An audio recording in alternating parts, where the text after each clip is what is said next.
আমাদের নেতা আমাদেরকে ডেকেছে, আমরা শান্ত থেকেছি। আমরা শান্ত থাকতে চাই, আমরা ঐক্যবদ্ধ থাকতে চাই, যে কোনো ষড়যন্ত্র রুখে দেওয়ার জন্য ঐক্যবদ্ধ প্রচেষ্টার কোনো বিকল্প নাই। তাই আজকের আলোচনার ছোট্ট একটা টপিক আমি শিরোনাম ঠিক করেছি, আমাদের জীবনে, সমাজ জীবনে, ধর্মীয় জীবনে, রাষ্ট্রীয় জীবনে ঐক্যবদ্ধ থাকার গুরুত্ব। এবার আওয়াজ করে পেকুয়ার ভাইয়েরা বলেন, আমরা ঐক্যবদ্ধ জীবনযাপন করতে চাই কি চাই না? আল্লাহ তাআলা সে নির্দেশনাই দিচ্ছেন।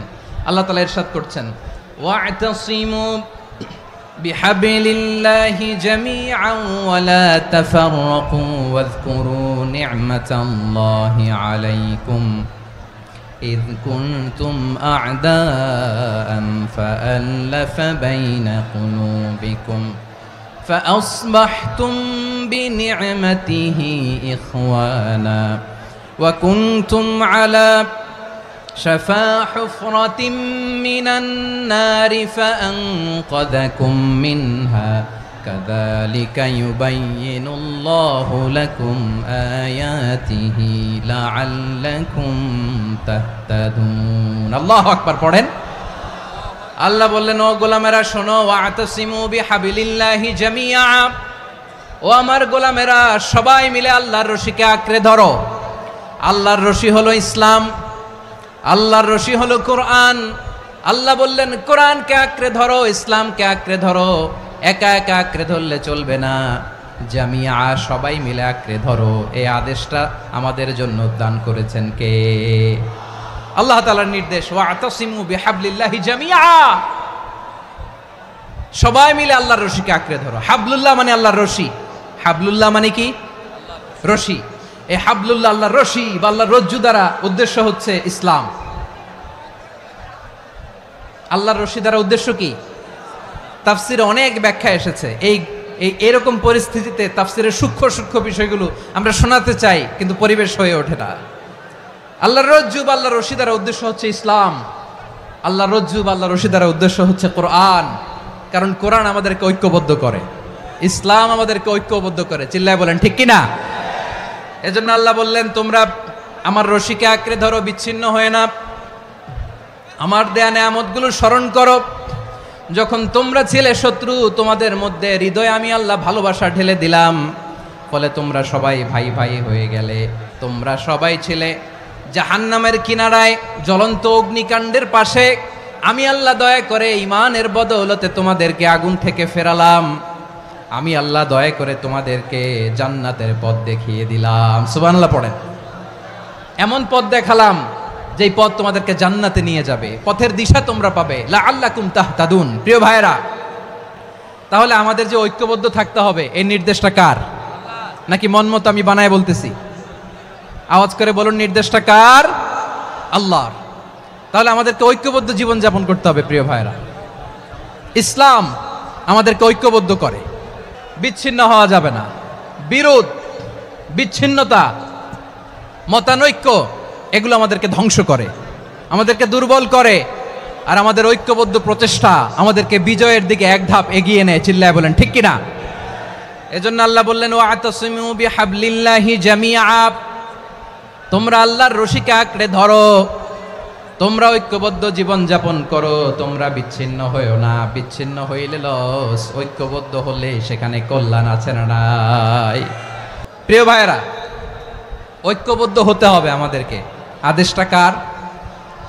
একটু আওয়াজ করবেন। ঐক্যবদ্ধ জীবন যাপন করতে হবে, আদেশটা কার?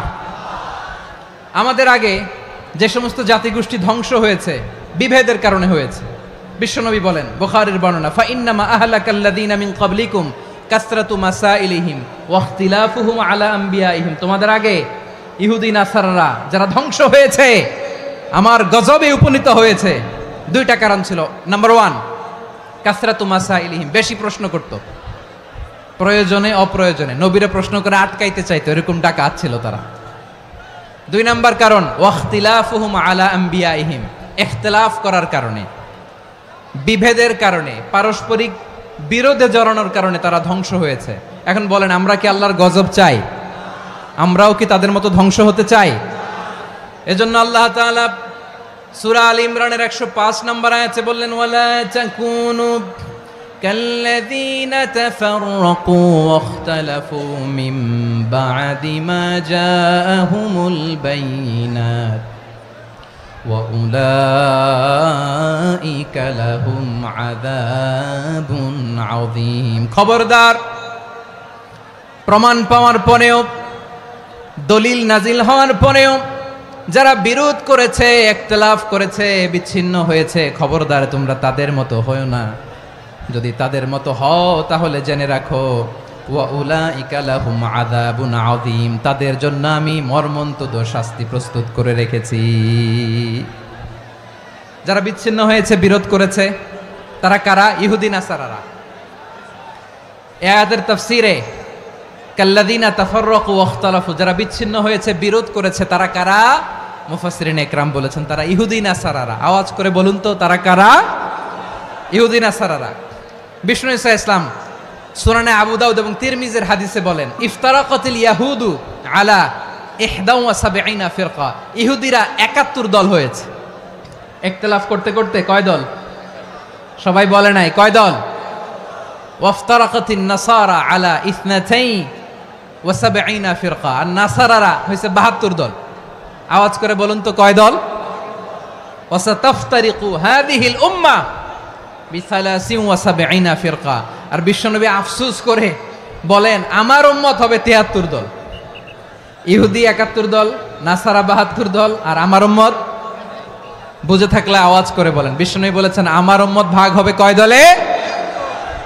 কুল্লুহা ফিন্নার সব জাহান্নামে যাবে ইল্লা ওয়াহিদা একটা দল ছাড়া সাহাবারা বললেন মান হিয়া ইয়া রাসূলুল্লাহ সেই নাজাত প্রাপ্ত জান্নাতি দল কোনটা আপনি কি আমাদের বলবেন না আপনি মেহেরবানি করে একটু বলে দেন তারা কারা বিশ্বনবী বললেন মা আনা আলাইহি ওয়া আসহাবি আমি এবং আমার সাহাবারা যেই মতের উপর যেই পথের উপর আছে এই মত এবং পথের উপর যারা থাকবে তারাই জান্নাতের দল হয়ে যাবে যারা আমার মত আমার সাহাবীর মত এবং পথকে অনুসরণ করবে তারাই জান্নাতে যাবে তাহলে প্রিয় ভাইয়েরা আমরা কি আর ইখতিলাফ করব কাদা ছোড়াছুরি করব